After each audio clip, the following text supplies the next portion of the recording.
Trump प्रशासन के अधिकारियों की चैट में पत्रकार को गलती से जोड़ने पर खुफिया प्रमुखों से कड़ी पूछताछ हुई है। अमेरिकी खुफिया एजेंसियों के प्रमुखों को सीनेट इंटेलिजेंस कमेटी के सामने तीखे सवालों का सामना करना पड़ा। ये पूछताछ एक सुरक्षा उल्लंघन को लेकर हुई, जिसमें ट्रंप प्रशासन की शीर्ष अधिकारियों ने गलती से एक पत्रकार को उस ग्रुप चैट में जोड़ लिया, जहां यमन में हूदी ठिकानों पर बमबारी की गोपनीय योजना पर चर्चा हो रही थी। सुनवाई में किसने किसने भाग लिया, सबसे पहले आपको ये बताते हैं। नेशनल इंटेलिजेंस डायरेक्टर तुलसी गबार्ड और CIA डायरेक्टर जॉन रैटक्लिफ ने सीनेट समिति के सामने गवाही दी। आमतौर पर यह वार्षिक सुनवाई चीन, रूस और ईरान से उत्पन्न खतरों पर केंद्रित होती है, लेकिन इस बार मुख्य चर्चा सुरक्षा चूक पर थी। FBI director Kash Patel, National Security Agency के डायरेक्टर जनरल टिमोथी हॉग और डिफेंस इंटेलिजेंस एजेंसी के director lieutenant general Jeffrey Kruse भी मौजूद थे, लेकिन उन्हें ज्यादा सवालों का सामना नहीं करना पड़ा। सीनेट कमेटी के अध्यक्ष ने क्या कुछ कहा। सीनेट इंटेलिजेंस कमेटी के शीर्ष डेमोक्रेट सीनेटर मार्क वार्नर ने इस मामले को अविश्वसनीय लापरवाही करार दिया। उन्होंने आश्चर्य जताया कि खुफिया अधिकारियों ने ये जांचने की जरूरत क्यों नहीं समझी कि ग्रुप चैट में कौन शामिल है। क्या ये सरकारी डिवाइस से या निजी फोन इस्तेमाल किए गए? क्या डिवाइस को जब्त कर उनकी जांच की गई? कहीं कोई वायरस तो नहीं? सीनेटर मार्क वार्नर ने यह कहा। उन्होंने चेतावनी दी कि चीन और रूस जैसे दुश्मन देश इंक्रिप्शन सिस्टम जैसे कि सिग्नल ऐप को हैक करने की कोशिश कर रही हैं। कैसे उजागर हुआ ये पूरा विवाद? सोमवार को द अटलांटिक पत्रिका के संपादक जेफरी गोल्डबर्ग ने खुलासा किया कि उन्हें गलती से सिग्नल ऐप पर एक ग्रुप चैट में जोड़ लिया गया, जिसमें युद्ध योजनाओं पर चर्चा हो रही। डिफेंस सेक्रेटरी पीट हेग्सेथ ने बाद में दावा किया कि चैट में कोई युद्ध योजना साझा नहीं की गई, लेकिन गोल्डबर्ग के अनुसार रैटक्लिफ ने कुछ गोपनीय जानकारी साझा की थी। ये ग्रुप चैट राष्ट्रपति ट्रंप के राष्ट्रीय सुरक्षा सलाहकार माइक वॉल्ट्ज ने बनाई थी। डेमोक्रेट्स ने बड़ा हमला किया। अगर ये गोपनीय नहीं है तो अभी चैट दिखाइए। गोबार्ड और रैटक्लिफ ने इस बात से इनकार किया कि ग्रुप चैट में कोई गोपनीय जानकारी साझा नहीं की गई, लेकिन जब सेनेटर मार्क वार्नर ने गबार्ड से पूछा कि क्या आप इस चैट का हिस्सा थी, तो उन्होंने जवाब देने से इनकार कर दिया। क्योंकि ये सब गोपनीय है, वार्नर ने कहा। क्योंकि ये मामला जांच के अधीन है, गबार्ड ने कहा। वार्नर ने फिर चुनौती दी, अगर ये गोपनीय नहीं है तो अभी चैट दिखाइए। रैटक्लिफ ने ये स्वीकार किया और वो उस चैट में थे, लेकिन उन्होंने ये तर्क दिया कि सिग्नल ऐप का इस्तेमाल कोई सुरक्षा चूक नहीं थी। उन्होंने कहा कि CIA के ज्यादातर अधिकारी इस ऐप का इस्तेमाल कर रहे हैं और इसे कार्यस्थल के लिए अनुमति प्राप्त माना जाता है। क्या चैट में युद्ध योजनाओं की चर्चा की गई थी? डेमोक्रेट सेनेटर मार्टिन हेनरिक ने पूछा कि क्या इस चैट में हथियार पैकेज, लक्ष्य यानी कि टारगेट का या फिर हमलों के समय की चर्चा हुई थी। इसके अलावा रैटक्लिफ ने कहा कि मुझे इसकी जानकारी नहीं है। इसके अलावा समान उत्तर गबार्ड ने भी दिया कि मुझे भी कोई जानकारी नहीं है। लेकिन बाद में सीनेटर मार्क केली से सवाल के जवाब में गबार्ड ने स्वीकार किया कि चैट में सामान्य रूप से लक्ष्यों पर चर्चा हुई थी। जब उनसे पूछा गया कि क्या किसी हथियार प्रणाली का नाम लिया गया, तो उन्होंने कहा, मुझे कोई खास हथियार प्रणाली याद नहीं है। हमलों के समय पर चर्चा हुई कि या नहीं, इस सवाल का जवाब भी देते हैं। सीनेटर जॉन ओसाफ ने ग्रुप चैट के संदेशों का हवाला देते हुए कहा कि इसमें उपराष्ट्रपति JD वांस और साथ ही साथ डिफेंस सेक्रेटरी हेग्सेथ ने हमलों के समय पर बहस की थी। वो अमेरिकी हवाई हमलों के समय पर चर्चा कर रहे थे, है ना? ओसाफ ने पूछा। उसके बाद रैटक्लिफ ने कहा, हाँ, तो इसका मतलब ये हुआ कि वो अमेरिकी पायलटों को दुश्मन हवाई क्षेत्र में भेजने के समय पर चर्चा कर रहे थे, सही है ना? रैटक्लिफ ने कहा, हाँ। रूस में ट्रंप के विशेष दूत की मौजूदगी पर विवाद। सीनेटर माइकल बेनेट ने रैटक्लिफ से पूछा कि क्या उन्हें पता था कि राष्ट्रपति ट्रंप के मध्य पूर्व के विशेष दूत स्टीव विटकॉफ ग्रुप चैट के दौरान रूस में थे। रैटक्लिफ ने कहा कि उन्हें इस बात की जानकारी नहीं थी, लेकिन CBS न्यूज ने पुष्टि की कि विटकॉफ उस दौरान रूस में थे। बेनेट ने नाराजगी जताते हुए कहा कि यह शर्मनाक है, आपको बेहतर करना होगा। क्या जांच होगी? सीनेटर जैक रीड ने गबार्ड से पूछा कि क्या उन्होंने ग्रुप चैट के दौरान सरकारी या निजी फोन का इस्तेमाल किया था। गबार्ड ने जवाब देने से इनकार कर दिया, ये कहते हुए कि राष्ट्रीय सुरक्षा परिषद इस मामले की समीक्षा कर रही है। गबार्ड और रैटक्लिफ दोनों ने कहा कि इसकी जांच में सहयोग करने को वो पूरी तरीके से तैयार हैं। अब इसका पूरा जो यहाँ पर जो पूरी जांच हुई उसमें ये सामने आता है कि क्या ये ट्रंप प्रशासन की बड़ी लापरवाही है। इस विवाद ने एक बार फिर ट्रंप प्रशासन पर गोपनीय सूचनाओं की सुरक्षा में लापरवाही बरतने के आरोपों को फिर से हवा दे दी है। सीनेटर मार्क वार्नर ने इसे चौंकाने वाली लापरवाही कहा, जबकि अन्य डेमोक्रेट सांसदों ने इसे राष्ट्र सुरक्षा के लिए गंभीर खतरा बता दिया। अब सवाल यह है कि क्या ये केवल एक गलती थी या फिर ट्रंप प्रशासन के शीर्ष अधिकारियों ने वास्तव में संवेदनशील जानकारी को असुरक्षित तरीके से साझा किया है। क्या इस पर कोई कार्रवाई होगी या मामला धीरे धीरे ठंडा होता चला जाएगा, ये सोचने वाली बात है, क्योंकि ऐसे आरोप पहले भी लग चुके हैं। एक बार आपको फिर से बता देते हैं कि क्या हुआ था ये पूरा मामला। ग्रुप चैट में गलती से पत्रकार को जोड़ दिया गया था, यानी एक सुरक्षा एजेंसी जो पूरे अमेरिका की सुरक्षा का ध्यान रखती है, उन्होंने एक चैट ग्रुप बनाया था जिसमें गलती से पत्रकार को जोड़ दिया गया था, जो बेहद बड़ी गलती थी। सोमवार को द अटलांटिक के एडिटर जेफरी गोल्डबर्ग ने एक चौंकाने वाला खुलासा किया कि उन्हें गलती से सिग्नल ऐप पर एक ग्रुप चैट में जोड़ दिया गया। इस चैट में ट्रंप प्रशासन के वरिष्ठ अधिकारी यमन में हूती विद्रोहियों पर अमेरिकी हमले की योजना पर चर्चा कर रही हैं। कौन कौन इस ग्रुप चैट में थे?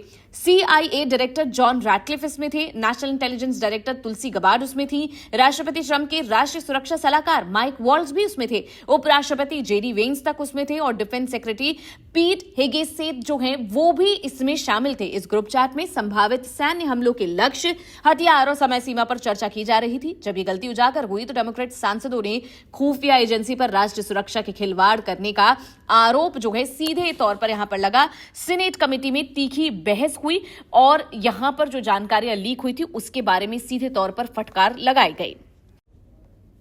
ट्रंप प्रशासन के अधिकारियों की चैट में पत्रकार को गलती से जोड़ने पर खुफिया प्रमुखों से कड़ी पूछताछ हुई है। अमेरिकी खुफिया एजेंसियों के प्रमुखों को सीनेट इंटेलिजेंस कमेटी के सामने तीखे सवालों का सामना करना पड़ा। ये पूछताछ एक सुरक्षा उल्लंघन को लेकर हुई, जिसमें ट्रंप प्रशासन की शीर्ष अधिकारियों ने गलती से एक पत्रकार को उस ग्रुप चैट में जोड़ लिया जहां यमन में हूदी ठिकानों पर बमबारी की गोपनीय योजना पर चर्चा हो रही थी। सुनवाई में किसने किसने भाग लिया, सबसे पहले आपको ये बताते हैं। नेशनल इंटेलिजेंस डायरेक्टर तुलसी गबार्ड और CIA डायरेक्टर जॉन रैटक्लिफ ने सीनेट समिति के सामने गवाही दी। आमतौर पर यह वार्षिक सुनवाई चीन, रूस और ईरान से उत्पन्न खतरों पर केंद्रित होती है, लेकिन इस बार मुख्य चर्चा सुरक्षा चूक पर थी। FBI director Kash Patel, National Security Agency के डायरेक्टर जनरल टिमोथी हॉग और डिफेंस इंटेलिजेंस एजेंसी के director lieutenant general Jeffrey Kruse भी मौजूद थे, लेकिन उन्हें ज्यादा सवालों का सामना नहीं करना पड़ा। सीनेट कमेटी के अध्यक्ष ने क्या कुछ कहा। सीनेट इंटेलिजेंस कमेटी के शीर्ष डेमोक्रेट सीनेटर मार्क वार्नर ने इस मामले को अविश्वसनीय लापरवाही करार दिया। उन्होंने आश्चर्य जताया कि खुफिया अधिकारियों ने ये जांचने की जरूरत क्यों नहीं समझी कि ग्रुप चैट में कौन शामिल है। क्या ये सरकारी डिवाइस थे या निजी फोन इस्तेमाल किए गए? क्या डिवाइस को जब्त कर उनकी जांच की गई? कहीं कोई वायरस तो नहीं? सीनेटर मार्क वार्नर ने यह कहा। उन्होंने चेतावनी दी कि चीन और रूस जैसे दुश्मन देश इंक्रिप्शन सिस्टम जैसे कि सिग्नल ऐप को हैक करने की कोशिश कर रही हैं। कैसे उजागर हुआ ये पूरा विवाद? सोमवार को द अटलांटिक पत्रिका के संपादक जेफरी गोल्डबर्ग ने खुलासा किया कि उन्हें गलती से सिग्नल ऐप पर एक ग्रुप चैट में जोड़ लिया गया जिसमें युद्ध योजनाओं पर चर्चा हो रही। डिफेंस सेक्रेटरी पीट हेगसेथ ने बाद में दावा किया कि चैट में कोई युद्ध योजना साझा नहीं की गई, लेकिन गोल्डबर्ग के अनुसार रैटक्लिफ ने कुछ गोपनीय जानकारी साझा की थी। ये ग्रुप चैट राष्ट्रपति ट्रंप के राष्ट्रीय सुरक्षा सलाहकार माइक वॉल्स ने बनाई थी। डेमोक्रेट्स ने बड़ा हमला किया। अगर ये गोपनीय नहीं है तो अभी चैट दिखाइए। गोबार्ड और रैटक्लिफ ने इस बात से इनकार किया कि ग्रुप चैट में कोई गोपनीय जानकारी साझा नहीं की गई, लेकिन जब सेनेटर मार्क वार्नर ने गबार्ड से पूछा कि क्या आप इस चैट का हिस्सा थी, तो उन्होंने जवाब देने से इनकार कर दिया क्योंकि ये सब गोपनीय है। वार्नर ने कहा क्योंकि ये मामला जांच के अधीन है, गबार्ड ने कहा। वार्नर ने फिर चुनौती दी, अगर ये गोपनीय नहीं है तो अभी चैट दिखाइए। रैटक्लिफ ने ये स्वीकार किया और वो उस चैट में थे, लेकिन उन्होंने ये तर्क दिया कि सिग्नल ऐप का इस्तेमाल कोई सुरक्षा चूक नहीं थी। उन्होंने कहा कि CIA के ज्यादातर अधिकारी इस ऐप का इस्तेमाल कर रहे हैं और इसे कार्यस्थल के लिए अनुमति प्राप्त माना जाता है। क्या चैट में युद्ध योजनाओं की चर्चा की गई थी? डेमोक्रेट सेनेटर मार्टिन हेनरिक ने पूछा कि क्या इस चैट में हथियार पैकेज, लक्ष्य यानी कि टारगेट का या फिर हमलों के समय की चर्चा हुई थी। इसके अलावा रैटक्लिफ ने कहा कि मुझे इसकी जानकारी नहीं है। इसके अलावा समान उत्तर गबार्ड ने भी दिया कि मुझे भी कोई जानकारी नहीं है। लेकिन बाद में सीनेटर मार्क केली से सवाल के जवाब में गबार्ड ने स्वीकार किया कि चैट में सामान्य रूप से लक्ष्यों पर चर्चा हुई थी। जब उनसे पूछा गया कि क्या किसी हथियार प्रणाली का नाम लिया गया तो उन्होंने कहा, मुझे कोई खास हथियार प्रणाली याद नहीं है। हमलों के समय पर चर्चा हुई कि या नहीं, इस सवाल का जवाब भी देते हैं। सीनेटर जॉन ओसाफ ने ग्रुप चैट के संदेशों का हवाला देते हुए कहा कि इसमें उपराष्ट्रपति जेडी वांस और साथ ही साथ डिफेंस सेक्रेटरी हेगसेथ ने हमलों के समय पर बहस की थी। वो अमेरिकी हवाई हमलों के समय पर चर्चा कर रहे थे, है ना? ओसाफ ने पूछा। उसके बाद रैटक्लिफ ने कहा, हाँ, तो इसका मतलब ये हुआ कि वो अमेरिकी पायलटों को दुश्मन हवाई क्षेत्र में भेजने के समय पर चर्चा कर रहे थे, सही है ना? रैटक्लिफ ने कहा, हाँ। रूस में ट्रंप के विशेष दूत की मौजूदगी पर विवाद। सीनेटर माइकल बेनेट ने रैटक्लिफ से पूछा कि क्या उन्हें पता था कि राष्ट्रपति ट्रंप के मध्य पूर्व के विशेष दूत स्टीव विटकॉफ ग्रुप चैट के दौरान रूस में थे।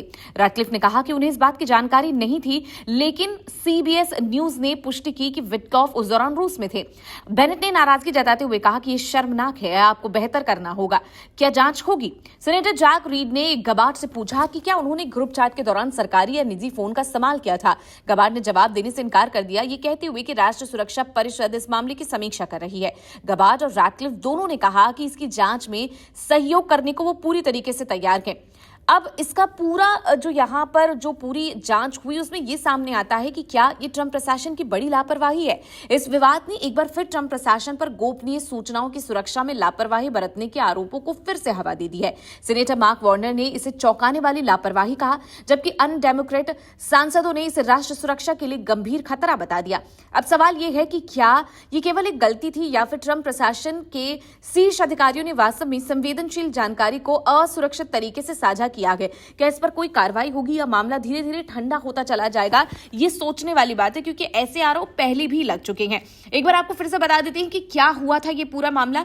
ग्रुप चैट में गलती से पत्रकार को जोड़ दिया गया था, यानी एक सुरक्षा एजेंसी जो पूरे अमेरिका की सुरक्षा का ध्यान रखती है, उन्होंने एक चैट ग्रुप बनाया था जिसमें गलती से पत्रकार को जोड़ दिया गया था, जो बेहद बड़ी गलती थी।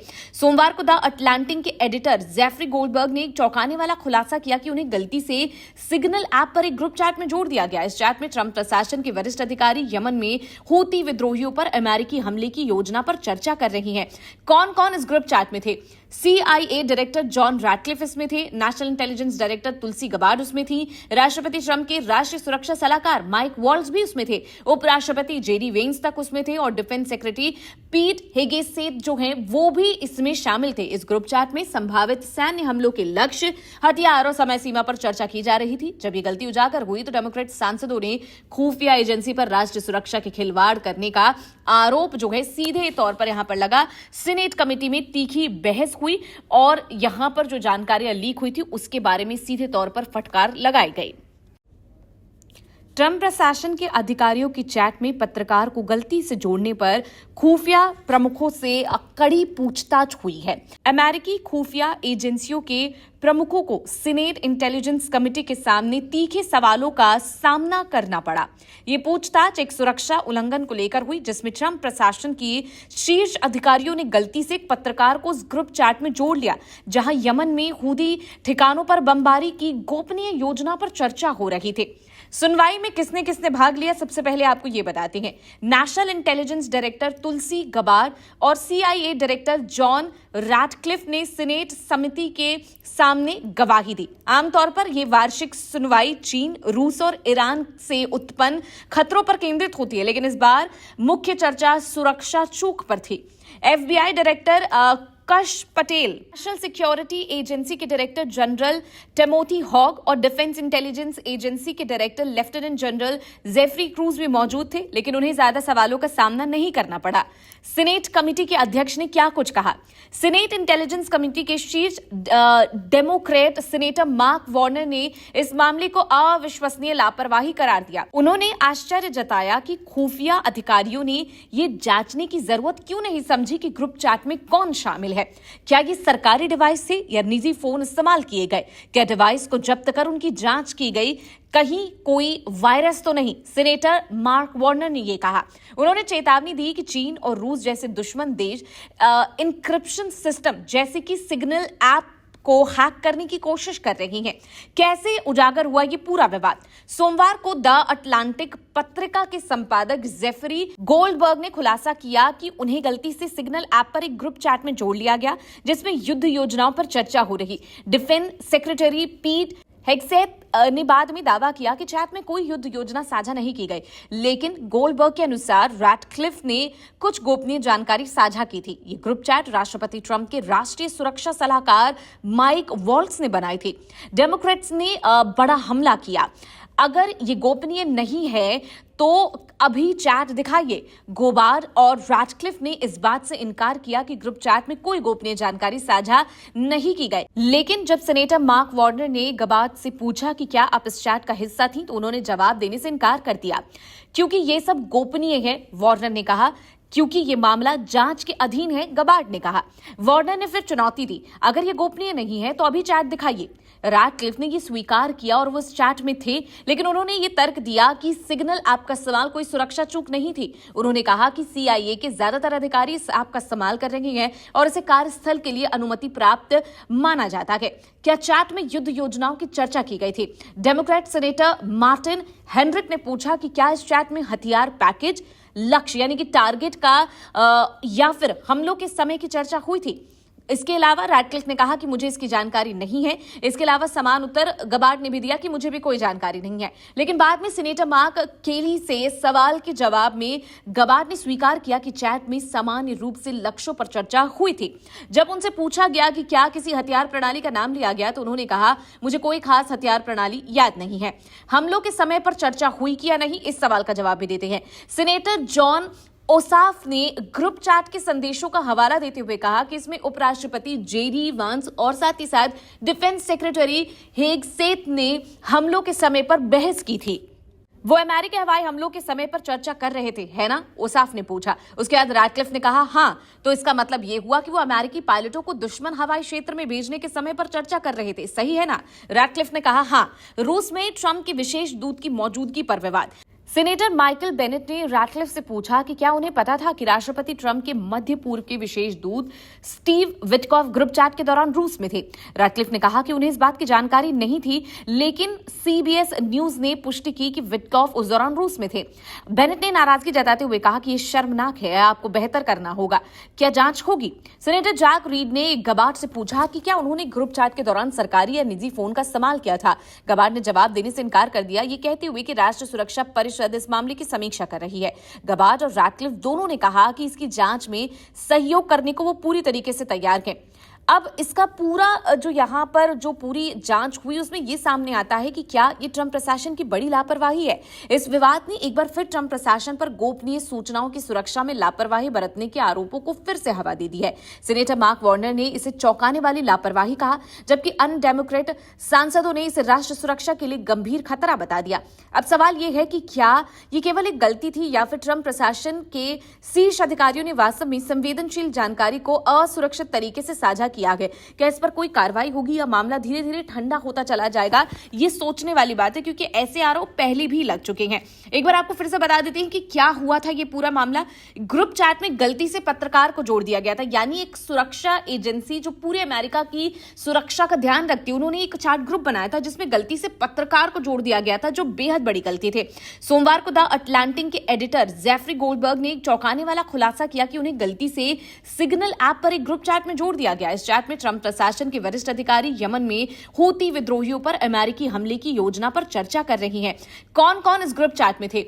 CIA डायरेक्टर जॉन रैटक्लिफ इसमें थे, नेशनल इंटेलिजेंस डायरेक्टर तुलसी गबार्ड उसमें थी, राष्ट्रपति ट्रंप के राष्ट्रीय सुरक्षा सलाहकार माइक वॉल्ट्ज भी उसमें थे, उपराष्ट्रपति जेडी वेंस तक उसमें थे और डिफेंस सेक्रेटरी पीट हेगसेथ जो हैं वो भी इसमें शामिल थे। इस ग्रुप चैट में संभावित सैन्य हमलों के लक्ष्य, हथियार और समय सीमा पर चर्चा की जा रही थी। जब ये गलती उजागर हुई तो डेमोक्रेट सांसदों ने खुफिया एजेंसी पर राष्ट्रीय सुरक्षा के खिलवाड़ करने का आरोप जो है सीधे तौर पर यहां पर लगा। सीनेट कमेटी में तीखी बहस हुई और यहां पर जो जानकारियां लीक हुई थी उसके बारे में सीधे तौर पर फटकार लगाई गई।